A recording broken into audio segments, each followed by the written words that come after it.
Né? A gente viu na aula passada, tá bom? Da forma que vocês vão ser cobrados aí no dia da prova prática, certo? Aí olha só, eu coloquei aí em cada macro, cada bancada dessa, a sequência ordenada aí, sendo essas três da região cervical, essa aqui do tórax, lombar e o sacro. Sendo que o sacro e atlas, hoje eu vou adicionar algumas marcas anatômicas para vocês, tá bom?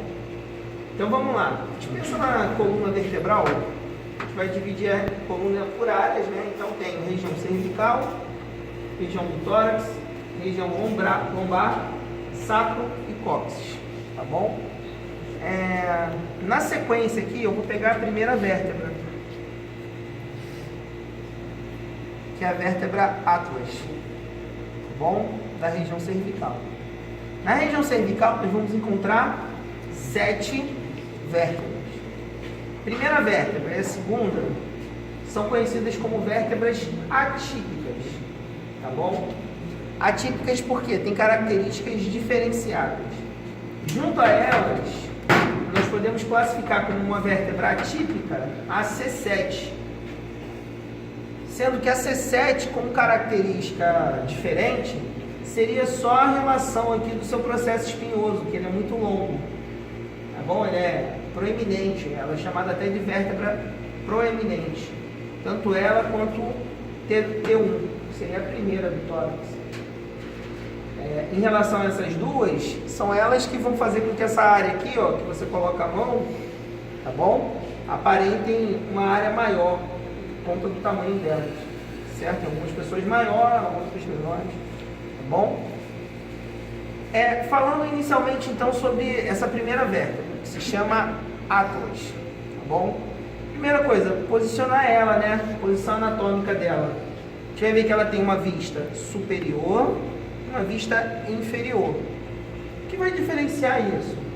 Na vista superior dela, nós vamos perceber isso aqui, ó, essa região de face articular maior, tá bom?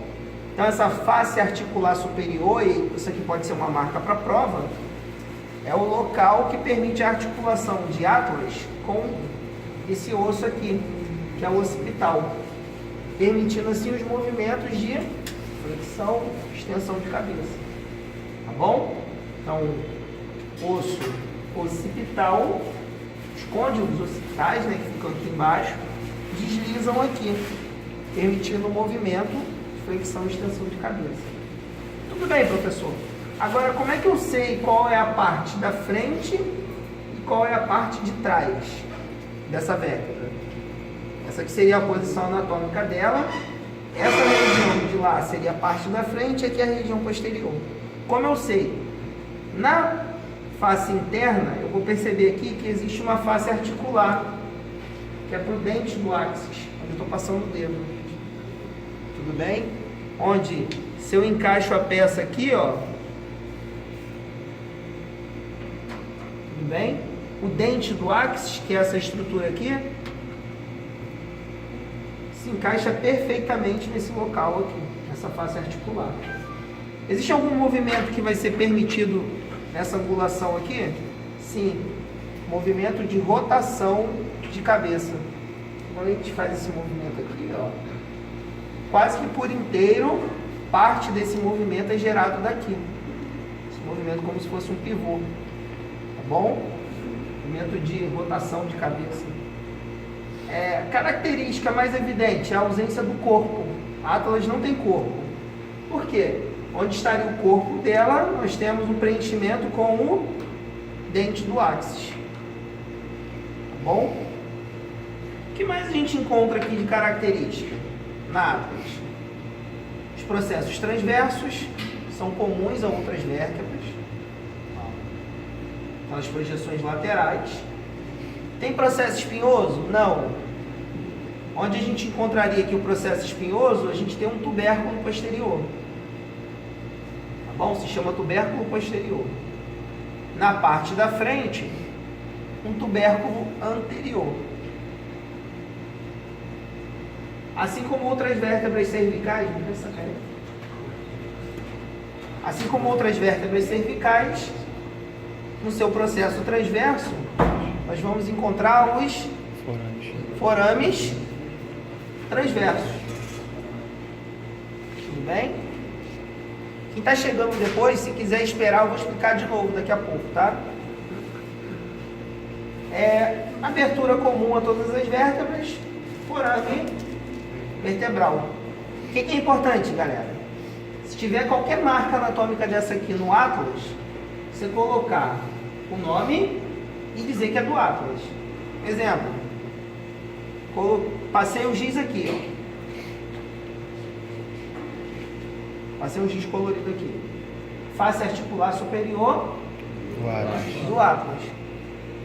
Se eu passar o giz aqui, face articular inferior do Atlas. Inferior do Atlas. Professor, como é que eu consigo distinguir essa área aqui dessa aqui? A articular inferior, a face articular inferior, tem um formato redondo, ó, ela é arredondada. Tudo bem? E também eu poderia falar que ela é convexa. Quando eu passo o dedo aqui, ela é quase convexa a parte dela. Já a face articular superior é côncava e alongada, ó. Ela é maior. Então, fiquem atentos a esse detalhe. Tudo bem, pessoal? Dúvidas em relação a Atlas? Não? Aí, ó, colocar ela aqui na mesa na posição anatômica dela.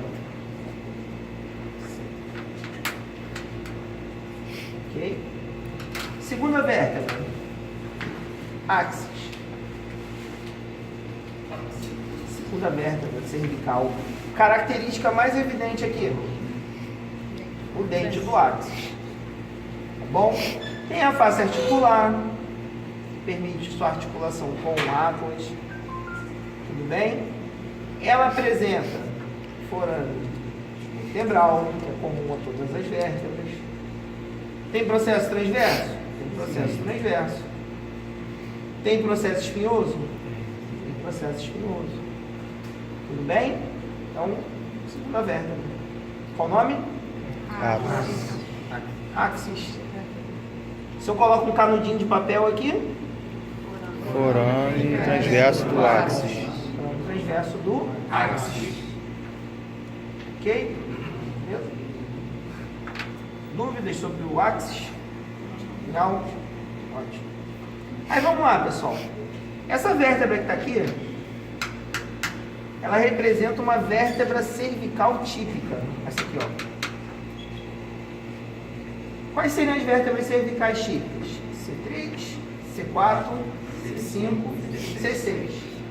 A única coisa que muda em relação a C7 é o processo espinhoso, que é mais alongado. Todos eles, C3 em diante, todas as cervicais terão essas características. Olha só. Presença de um processo transverso curto. E nesse processo transverso curto, nós encontramos forame transverso. Professor, no dia da prova, precisa escrever forame transverso cervical? Mas só tem na cervical, mas eu quero que você diga. Tá bom? Nessa região aqui da frente, nós encontramos uma estrutura que parece um U, quando você olha assim, ó, de frente. Se chama unco vertebral, fica na área do corpo da vértebra. Tá bom? Se eu virar aqui a coluna inteira, você vai perceber a forma que o unco vertebral permite que as vértebras cervicais se encaixem, como se fossem tijolinhos, né? Então, ao mesmo tempo que essas vértebras têm mobilidade, os seus corpos vertebrais têm esse formato de U para estabilizar o disco não sair com facilidade do lugar. Bom, o unco seria essa região que parece um U quando você olha de frente. O unco, muito provavelmente eu não vou destacar na prova. Ficaria difícil, você ficaria confuso se é o unco ou o corpo. Então, assim, corpo. Não vou botar um unco, tá bom? Para a prova. Tem um corpo pequeno, tá bom?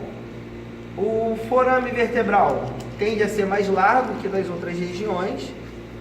Tá? Onde eu coloquei a caneta aqui, ó.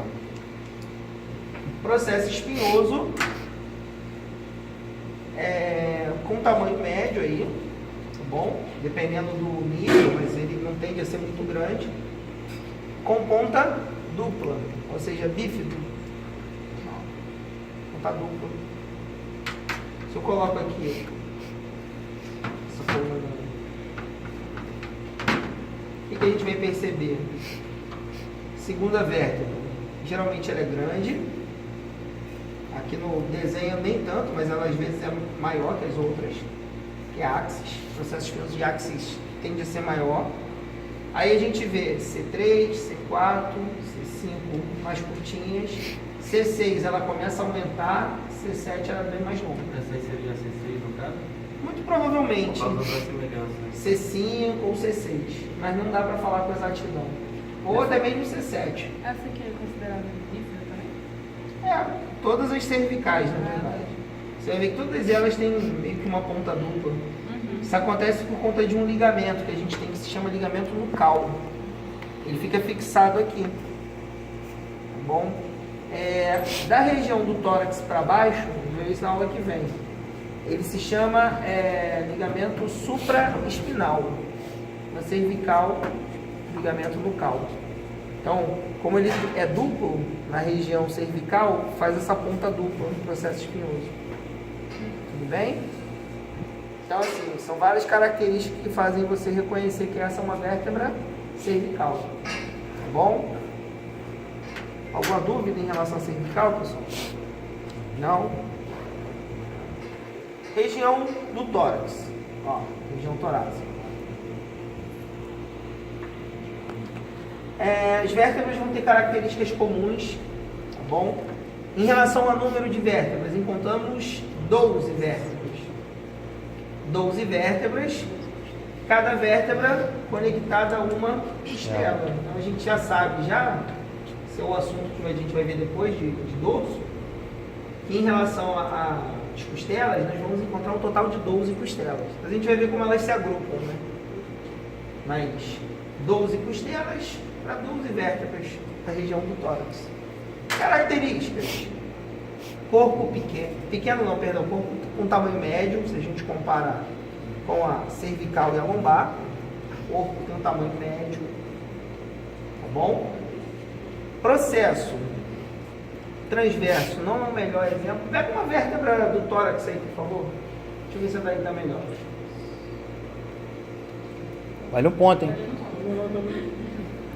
Não, não tá boa também não.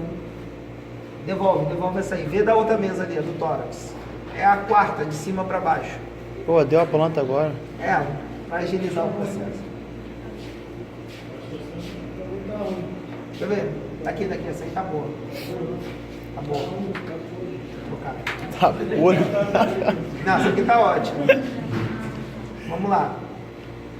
Peguei essa aqui porque essa aqui tá meio quebradiça aqui, ó. Eu nunca colocaria uma dessa na prova, tá? Pra não confundir você. Então, um outro detalhe, né? O processo transverso dela tem um tamanho médio, tá? De médio a grande. E o detalhe mais importante aqui, na região do processo transverso, nós vamos encontrar uma marca que se chama fóvea costal. Você percebe passando o dedo aqui, ó. É uma região côncava, lisa, tá bom? Essa fóvea costal vai ser o local que a costela está aqui encaixada. Ó. Vértebra assim, ó. Costela fica aqui assim, encaixadinha. Vem para a região da frente do tórax. Tá bom? Então, fóveas costais só existem aqui na região do tórax. Ficam nos processos transversos. Tá bom? Forame vertebral, um pouquinho menor que da região cervical. Tá bom? Forame vertebral. Processo espinhoso, longo e verticalizado. Ó. Verticalizado. Há uma tendência fisiológica também de quanto mais baixo um processo espinhoso da região do tórax, mais verticalizado ele vai ser, ó. Então, ó, as primeiras vão se inclinando. Por que acontece isso? Em relação ao tórax, nossa coluna, a biomecânica dela, não permite tanto movimento rotacional. Não precisa rodar muito, né? Então não tem problema nenhum o processo espinhoso estar encaixadinho aqui por cima do outro. Que é diferente na região cervical. A gente precisa rodar a cervical para olhar para um lado e para o outro. Tá bom? Em relação à biomecânica, né, se isso aqui fosse rodar muito, poderia impactar, gerar desconforto no cômodo. Aqui já é mais fácil, já roda mais. Aqui não foi feito para rodar. Já na região lombar, a gente volta a ter rotação de novo. Menos, mas tem. Aquelas pessoas que trabalham em circo, professor, conseguem fazer aquelas paradas do... Então, essas pessoas que trabalham em circo, elas tendem, ou pessoas contorcionistas em geral, tendem a ter ligamentos, não só da coluna, como de todo o corpo, frouxos, entendeu? Às vezes é uma condição fisiológica da pessoa. Eu não sei se alguém já viu aquelas pessoas que tiram o dedo do lugar, ou então tá com o ombro assim, tira o ombro do lugar e volta o ombro pro lugar sozinho, entendeu? É uma condição... condição genética mesmo. Tá? A gente ainda não viu muitos ligamentos, mas a partir da aula que vem eu vou botar aqui um pedaço da coluna do cadáver, aí eu vou destacar os ligamentos. Então, assim, seriam esses ligamentos que têm uma condição, né, de ter mais colágeno, tá bom? E aí algumas pessoas têm essa condição, certo? Então, vértebra torácica. Região lombar, a quebrada aqui, o processo transverso também, tá? Processo transverso, tamanho médio em relação à proporção da vértebra, um corpo grande, tá bom? Processo espinhoso na vista lateral, no formato retangular. Ó. Tudo bem? Beleza? Corpo, claro, né? Grande. Forame vertebral, tamanho médio também. Já o lombar tende a ser maior que da região do tórax. Bom? Bem tranquilo de identificar o lombar e suas marcas.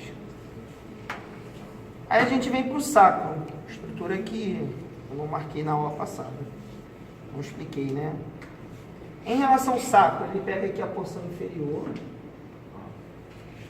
É uma região importante, porque ele que vai transferir o peso do corpo humano para o membro inferior. Esse osso aqui se chama osso do quadril atualmente. Era chamado de ilíaco. A gente vai estudar ele na aula de membro inferior. Tá bom? Então, a energia de membros superiores, tronco, peso, passa para o membro inferior através do sacro. Sacro não, passa do sacro para o ilíaco, né? O osso do quadril. Tem acesso ao membro inferior. Depois passa para o fêmur e assim por diante, em relação ao membro inferior. Então ele se articula aqui diretamente com o osso do quadril. Bom? Então a primeira marca que eu vou falar do sacro para vocês seria essa marca aqui, ó. Chama ela de face auricular. Ó. Face auricular por quê? Porque tem um formato de uma orelha, tá bom?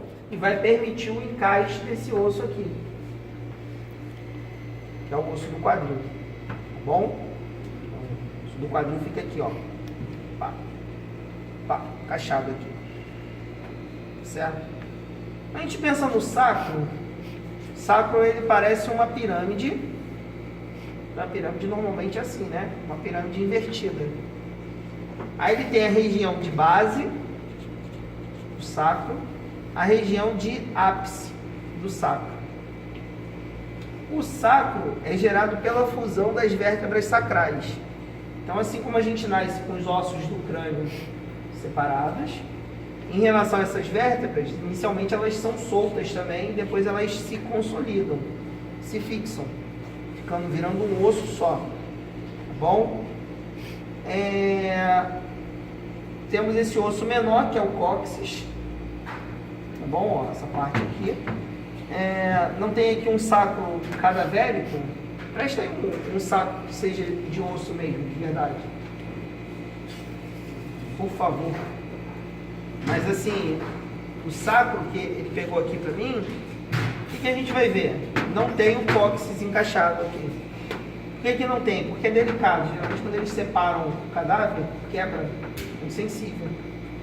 Isso aqui. No caso aí, entre o cóccix e o Sacro. o sacro e o cóccix, ele tem uma articulação aí? Sim, tem uma pequena articulação aqui. Tá bom? Tem um disquinho e uma pequena articulação. Não é móvel igual esse aqui. Normalmente é fixo. Tende a ser rígido. Tá? Sobre o cóccix, existem manobras de correção para cóccix, como por exemplo, a pessoa cai sentada, num acidente, atleta, jogando futebol ou algum outro esporte. Se cair com isso aqui no chão, machucar o cóccix, tipo assim, essa articulação aqui luxar, sair do lugar. A pessoa só vai ter alívio de dor quando alguém ir lá e reposicionar isso aqui, voltar para o lugar. Por onde será que vai ser essa reposição? Teria que ser pelo ânus. Não, tá rindo, mas é sério. Uma correção dessa aqui teria que ser um acesso pelo ânus. Não teria outro jeito, entendeu? Então assim, eu não trabalho com isso, mas tem especialistas, fisioterapeutas ou médicos, ortopedistas que vão precisar fazer manobras assim. Exemplo, né? Tem que ir lá, tá fora do lugar, tem todo um procedimento lá, explica-se ao paciente. E realmente assim, eles falam que, por exemplo, em relação à dor que a pessoa sente, fazer o procedimento ameniza muito, né? Tá certo, pessoal? Professor, assim como você era perguntando em relação à coluna, em casos de adultos, ou até mesmo adolescentes, que essa junção, né, das vértebras, tipo, não ocorreu, eu estou vendo aqui, essa aqui não é totalmente... Sim. A tendência é, se você vê uma pessoa mais jovem, você vê essa área mais bem demarcada. Uma pessoa mais idosa, essas áreas quase somem. Assim, alguns idosos, ou dependendo da atividade da pessoa, não só aqui, pode acontecer fusão na coluna.